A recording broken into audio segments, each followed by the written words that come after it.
In Bangladesh, a disaster waiting to happen again, and action is needed now. It will happen again if action is not taken now.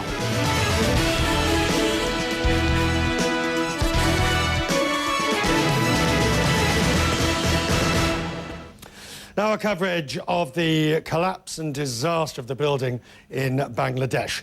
The country will see more industrial disasters like that building collapse, which has killed nearly 400 people. The Director General of the ILO, the International Labour Organization, Guy Ryder, whom you'll hear from in a second, says the fault lies squarely with the employer and the authorities who've done nothing for too long. And he says this will happen again if action isn't taken soon.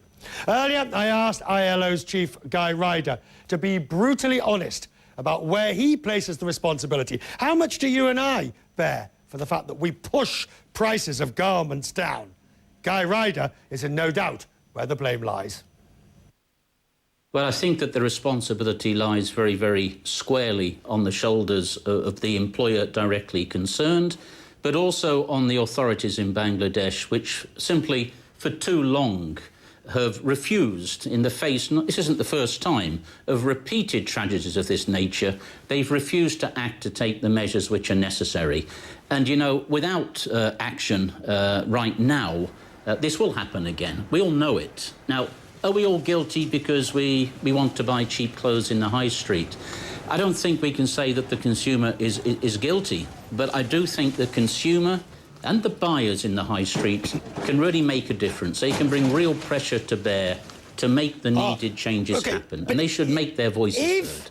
If the Bangladeshi government is either unwilling or doesn't have the capability to enforce proper measures, then surely it must default to the buyers, the Primarks, the Walmarts, or whoever it might be.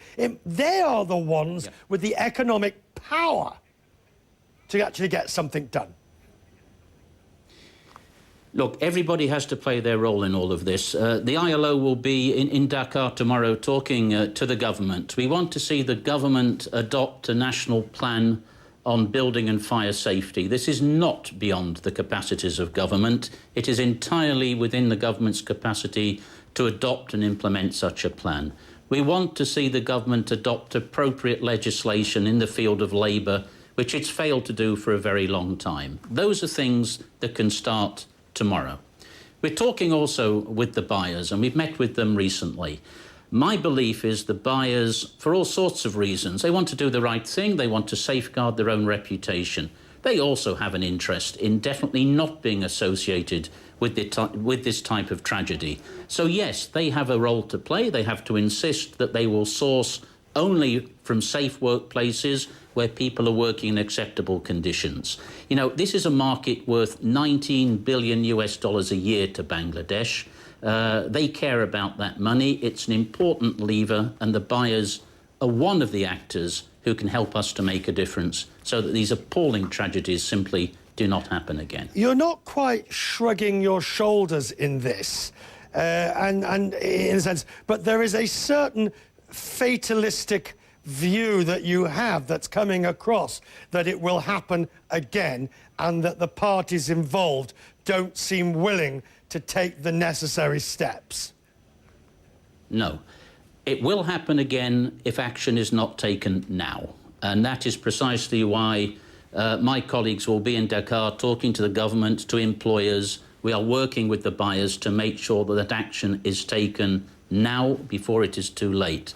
The worst trap we can fall into is the fatalism of which you talk, the belief that Bangladesh is Bangladesh, life is how it is, and nothing can be done. Well, everything can be done to change this situation, and I think the ILO, for one, wants to be part of that story. It's Guy Ryder.